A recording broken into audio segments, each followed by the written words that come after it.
My name is Carrian and I am a food blogger. So why should a content creator become an Amazon associate? My goodness, why not? This is an opportunity for you to move eggs out of one basket into many. Becoming an Amazon associate allows you to really build relationships.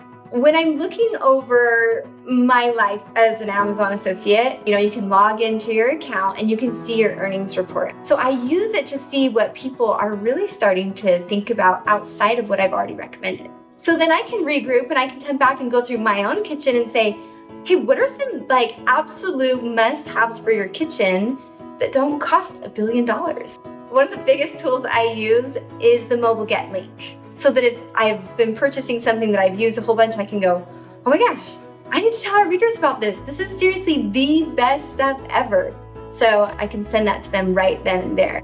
This year's a little bit different. I feel a very great responsibility to my readers, understanding that a lot of them have been through hard times. I want to be really wise this year. What's really going to improve someone's life? And most important of all, is it a necessity? Isn't my job essentially to be bettering the lives of those around me? Is that not really what we should be doing as humanity? So I made the decision to become an associate because it was an opportunity to really connect with our readers. Whether it be, hey, this product is really fantastic for your skin, or these nonstick pans are actually nonstick. And when times get crazy and your blog traffic isn't doing as well, or Instagram's not pulling as high of a reach, your loyal fans will stay with you no matter what. And you happen to have one more avenue to help take care of your family.